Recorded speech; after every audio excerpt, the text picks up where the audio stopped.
me again, Brandon, first 3 weeks. So we're in this series, these first 3 weeks, talking about things that we as a community really value and sort of preaching through those things. Last week we talked about complete devotion to Jesus, and tonight we're going to talk about real friendship. And so I'm going to put you in small groups here in just a second, but I did want to comment because I've had some questions. Jessica announced our Focus First Year Leader program, and I know that there's a time on there. That was sort of an initial guess, and so I need you, if you're interested in that, but you can't do that Monday evening time, please fill out the thing. I will find a time or do it a second time for people. So we just have to kind of guess at when will work. Okay, so here's what I want you to do. In groups of 2 or 3, I don't want you to move too far, so it could be the same people that you just read with. I want you to share pretty briefly about whatever friend you've had in your life, whether past or present, who is most different from you. Tell a person about your friend that you've had that's most different from you. Go.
Okay, start wrapping up.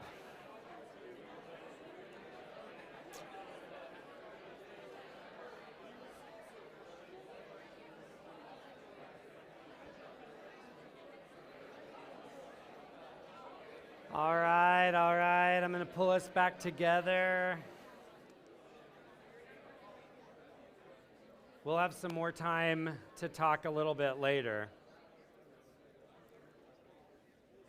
So this story that you guys read together, this story from Acts 10 of Peter and Cornelius, how many of you this story felt a little unfamiliar, like not one you've spent much time thinking about? Yeah, it's not like a go-to for most people. I know that for me, for so long, I just sort of saw it as this like functional thing in the Bible. It's like, yes, at some point we had to realize that God loves Gentiles too. This is the point. But I think this story does so much more than that. I really do think it's the story of a budding spiritual friendship between these two men. And I think it does more than just one thing in this book, because one of the things that's so interesting about this story, we read it in Acts 10, but this story is actually told in pretty long form 3 times in the book of Acts. And you just kind of think like, what books do you read where it's like, and I'm going to tell you that story again. And in case you don't remember, I'm going to tell you that story again. That he tells this story 3 different times, and we get it the first time sort of told by the narrator, and then we get it 2 more times told by Peter himself, talking and explaining it to other people. And I think that gives us some clue as to how this story functions in the book. Because I think if we just take it the first time, it really becomes a story about Cornelius and how Cornelius was changed by getting to meet the Apostle Peter. It's Cornelius's conversion story, so to speak. But there's one other story that's told 3 times in long form in the book of Acts. And when you're reading the Bible and you start noticing interesting parallels and things like that, they're probably not accidental. They're probably on purpose.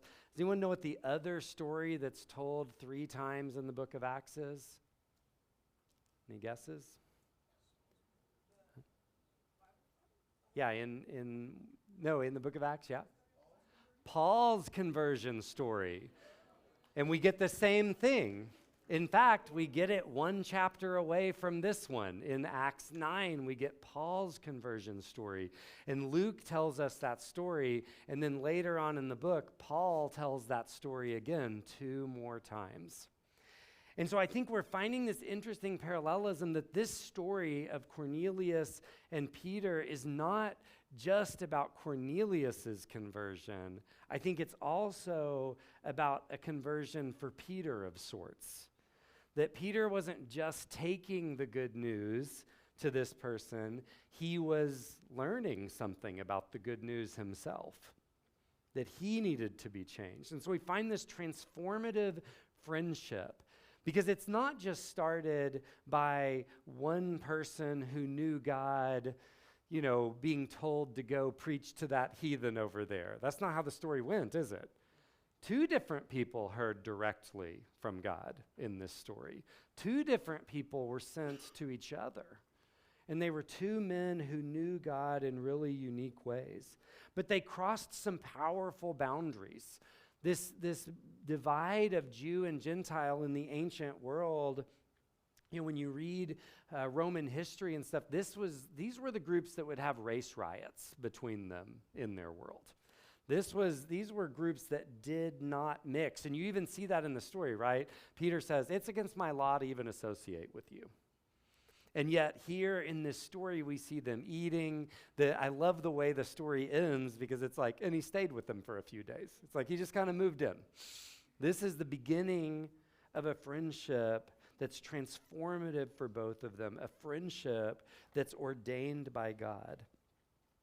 And a lot of us have probably undergone similar beginnings over the last week. I think that's a big part of the beginning of school, that there are some of us here who have been praying that we would make friends when we came to college this week or this semester. Some of you, even if you failed to pray, you had parents or grandparents or friends who were praying in your stead. And there were others here who, because someone did that for them, have been praying that they would meet people who needed friends, who were looking for friends. And so all of these friendships have started purposefully, ordained by God. But it's not just about some upperclassmen coming into the life of some underclassmen and transforming them. These friendships are going to be mutually transformational. That's God's plan. I remember a time, I'm not someone that, maybe this is bad on me, I don't know, but I don't have a lot of times in my life where I was like, the Lord spoke to me. But I do have a handful of those.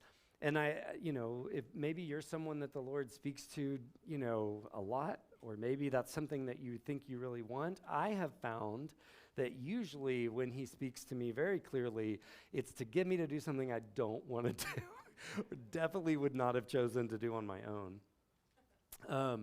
After I had first finished college. I went to school here. I have 2 degrees from UTD, and had felt called to stay half-time working with Focus while I was also working in business and try to get the ministry kind of going.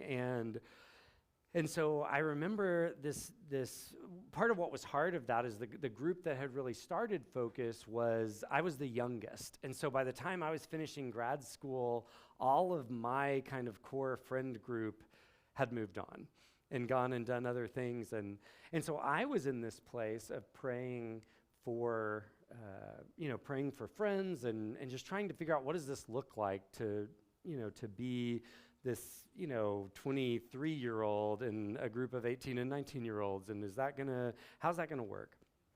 And so I'd been praying about that, and there was a guy in my ministry who I kind of had known. In fact, when I was in high school at a different church and stuff, this kid had been in my small group, but he was a few years younger than me, and he was such a punk. And he thought he was so cool. I remember running into him with a couple of my friends who were seniors, at the movies, and he's an 8th grader, and we tried to greet him in front of his friends, and he's like, "Who the F are you?" Acts like he didn't know us. I'm like, oh my gosh. And so this kid comes into my ministry, and he's a freshman, and he's still kind of a punk. But I do remember standing in a Galaxy room, it's one of those kind of profound moments, and I wasn't praying, I was just chatting, meeting people, and I looked across the room and just had this deep sense when I laid eyes on him that the Spirit was saying, "Be best friends with him." And I was like, "No, thank you." but it was a very profound moment to me. And I did build a deep friendship with him, a very complicated friendship with him. We're still very good friends to this day. He ended up being the second staff pastor for Focus here.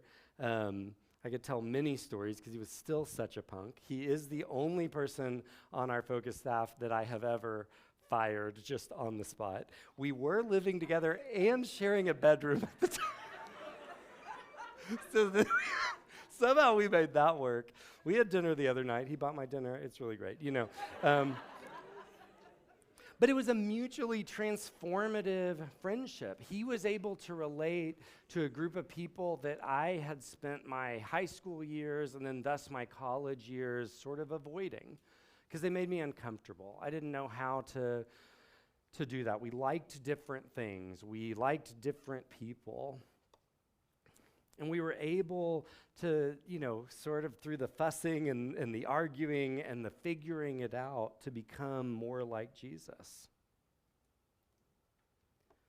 As we talked about last week, because we're devoted to Jesus, we're on a mission. We looked at the mission that he gave us. And we've said from the very beginning, this has never really changed, that our mission for Focus is to make and mature disciples for God's glory.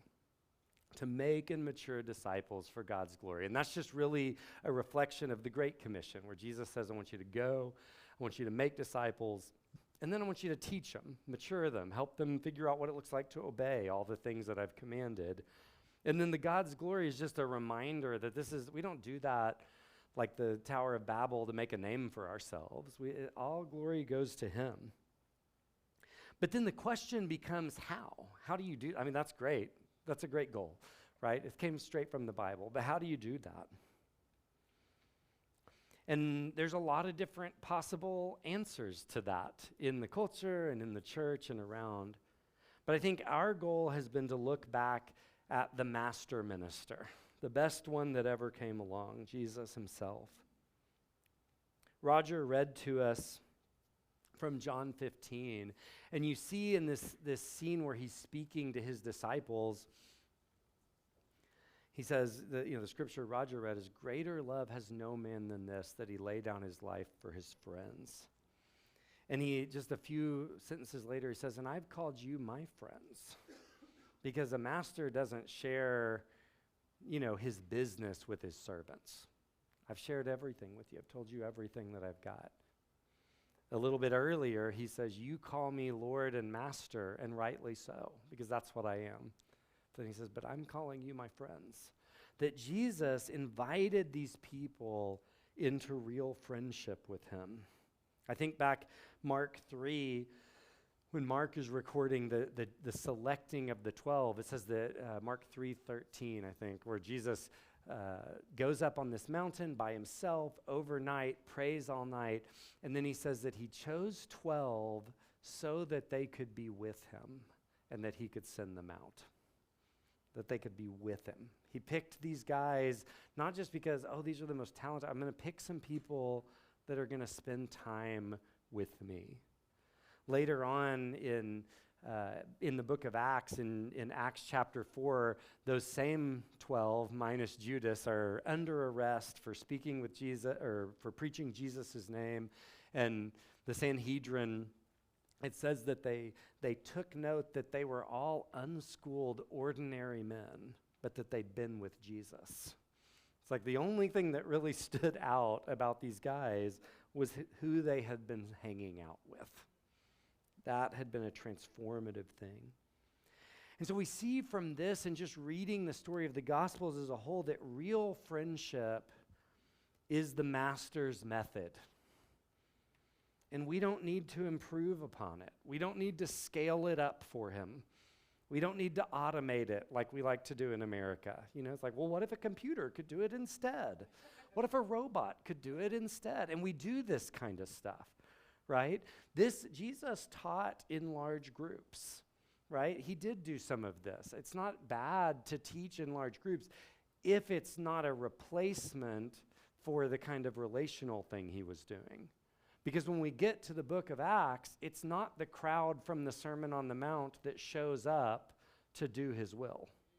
It's those men and women that he hung out with, right?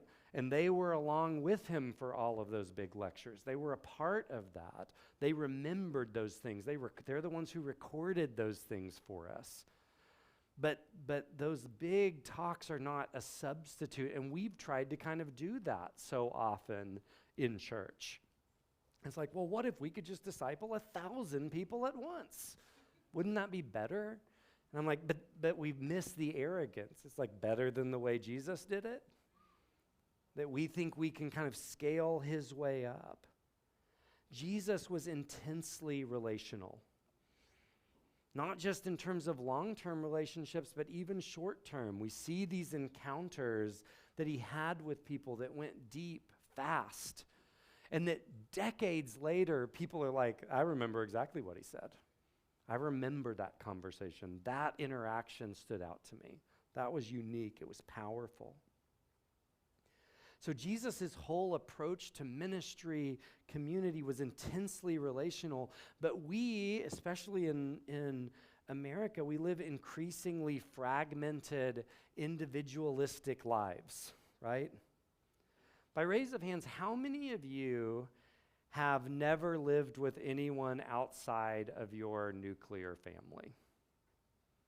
Right? Like, and some of us have, but you just see, like, do you realize how rare that would be in any other century and place? Right? We've got this idea, especially if you grew up here in America and maybe don't have recent immigrants in your family, that like this sort of 1940s and 50s ideal of the nuclear family living together and no one else, like that's somehow the norm. I'm like, it's not a norm. It's the weirdest thing that's happened in world history. It's happened this much of this big timeline. So it's an experiment. It's a luxury.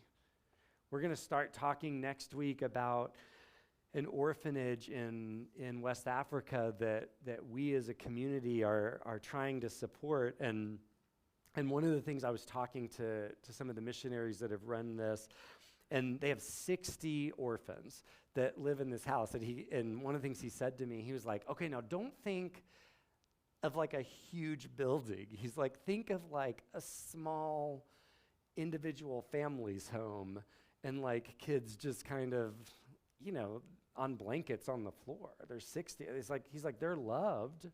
People have brought them in, but these are poor people just trying to take care of people. See, we've got the luxury of we all have our own room and we all have our own house and we have our own space. And luxuries can be good, but we also know that too much of pretty much any luxury becomes bad for us, right? It's kind of like dessert. Dessert is a luxury, but if we just keep eating it and eating it and eating it, you end up looking like me. But we could do that with a lot of different things. And what we've found is as we've indulged ourselves in this luxury of privacy and space and kind of having my own area where no one infringes, is that it's been at the cost of intimacy. Real friendship is intimate. Real friendships are intimate. Our culture has forgotten often how to be intimate without being sexual. It's like that's kind of the only thing. It's like we almost just instantly associate the idea of intimacy with sexuality. But Jesus had intimate encounters with people. Think about Jesus washing his disciples' feet, right? And what he says to them when he does that is he says, unless you let me do this, you don't have any part with me. It's like, this is necessary. We've got to break down some of these things. You can't come to me all clean and perfect. I've got to be able to see the gritty part of you. So the next thing I want you to do in your small group is show them your feet. No, not really.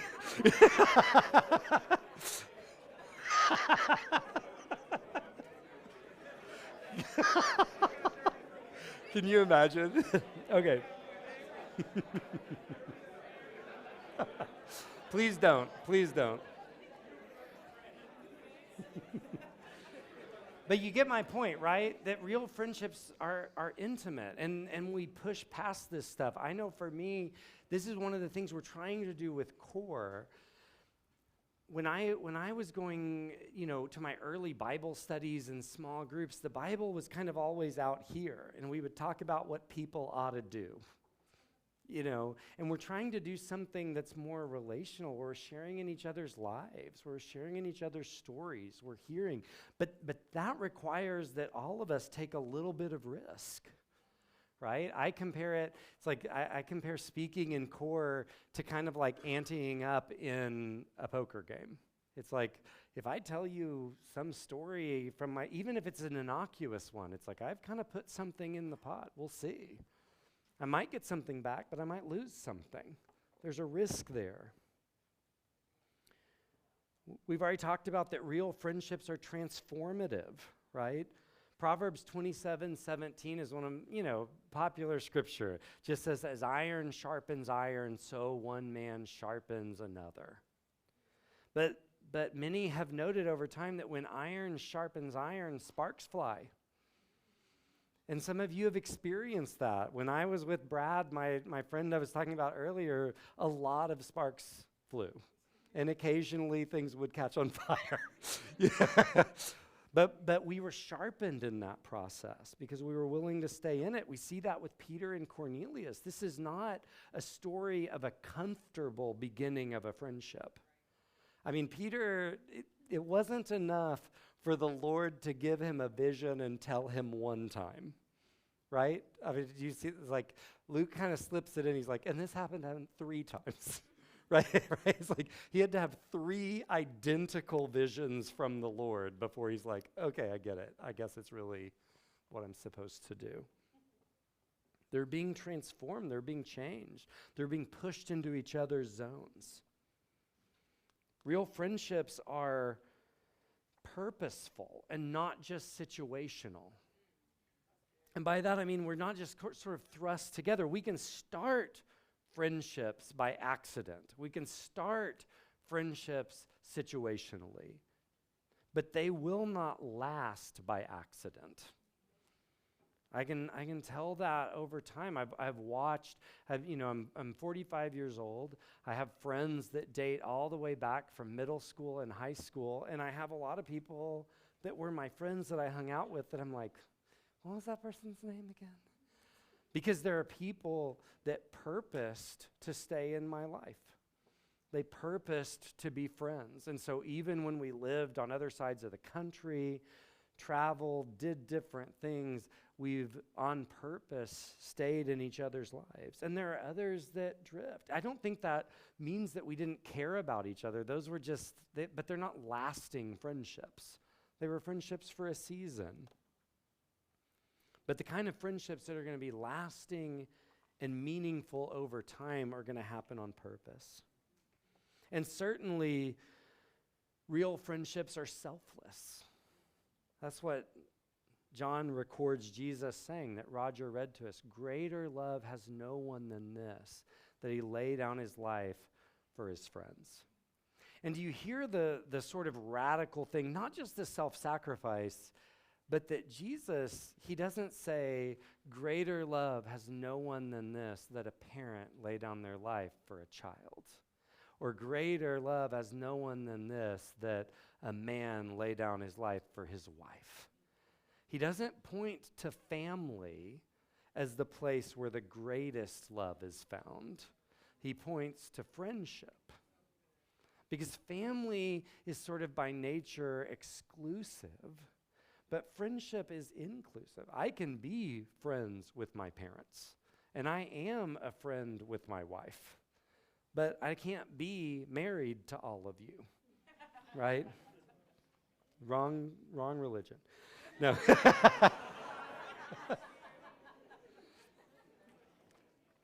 But Jesus saw friendship as the center. This is the highest thing to achieve, is that I learn to be a self-sacrificing friend. Someone who isn't in friendships just for what I can get out of them, how I can use those people to enjoy my life a little more. And maybe we mutually use each other and it's fun. But that I'm someone who's willing to give of myself, to be a friend even when it costs me something. The sad reality I've seen in nearly 30 years of ministry is that it is not hard to be most people's best friend. It's just not hard to be most people that you meet to be their best friend. I mean, if you just care about them a little bit and are willing to be a little bit sacrificial towards them, you're the best friend they've ever had. And I've seen that over and over again in our ministry. I remember one time one of the women, Corfa's here, her name was Nikki, and she was telling me about this other girl, Laura, and we had been in core with Laura, like a co-ed core that we had, and she was telling me, she's like, Laura does not call me back. Laura just ignores me. She ignores my texts. She ignores my calls. It has been months. She's like, do I keep? And I was like, I don't know. I mean, like, because, you know, when someone just ignores you, you're like, am I just the biggest obnoxious person that they don't want to hear from ever? And so she's like, I don't know. And well, then I ran into Laura probably the next day or within the next couple days in the student union. And I was like, hey, how are you doing? And she's like, terrible. I just have been depressed and doing this. And she goes, the only person who checks on me is Nikki. She's the best friend I have. And I'm like, she goes, I haven't replied to her in 8 weeks. I was like, you should text her back. Like, that would be encouraging to her. But I mean, I ran back to Nikki and I was like, don't quit. Don't quit. She just told me you're her best friend. Because you're the one that will push past that kind of behavior and keep caring for her, even when she gives you nothing. Because Nikki did care for her. She did care what happened to her. It's not hard to be most people's best friend. So Jesus chose to do his ministry primarily in the context of friendship. And that's why we do too. That's why core is, we call it the core of our ministry. This is great, and we are doing specific things here that I think are really important. Core is not a great environment to root deeply in Scripture, as we're talking about here.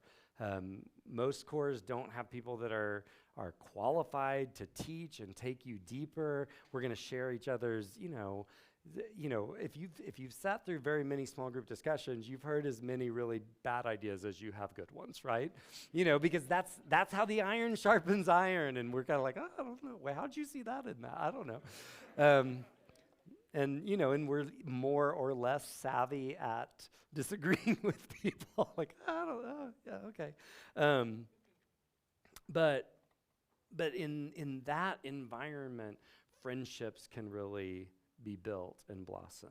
It's why we spend time in one-on-one ministry. One of our little mottos as a ministry is one-on-one is how it's done. And that doesn't mean that everything has to literally be one person and one person. It's trying to capture this idea that Jesus' ministry was personal. It was personal to people. Whether those were one-on-ones that happened over and over again or a handful of people. I mean, Jesus seemed to spend a lot of extra time with Peter and James and John. And yet, even though we never really see a story where John is alone with Jesus, just one-on-one with Jesus, when John is writing his gospel, he always refers to himself as the disciple Jesus loved. Because he's like, the one thing I know about Jesus and me is that he loved me. So that's just kind of my name when I'm telling this story. Real friendship is the master's method, and we're not going to improve on it, and we're not going to try. And my prayer for you is that you would learn to be a friend like Jesus. That you would be like Cornelius and like Peter, who were both so in tune with God that they were ready to hear his voice when he said, I want you to be friends with this random guy, Peter, who stays at the tanner's house. No, Cornelius is like a rich person, and the tanners, that was like, they were basically like the sewer workers of that day. That was like such a stinky job that they had to do their thing out of town. And that's where Peter's staying. So he has that floating aroma on him, right? And God's like, I want you to go find this guy. He's a Jew. I know they don't normally talk to you. And I want you to find him. He's staying at, the sewer worker's house, and get him to come and stay with you. He's got something to tell you, right? And the same goes back with Peter, that you would be so in tune that you'd be ready when God points out that person across the room that you're like, my first answer is no, but all right, now I'll repent and go try and be friends with this person that you've called me to.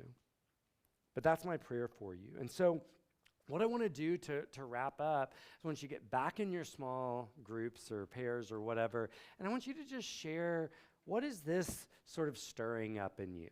What do you want to take from our time tonight, whether it was from the scriptures that you read or the things that I shared or something else that the Lord is doing, and then we'll worship together again. So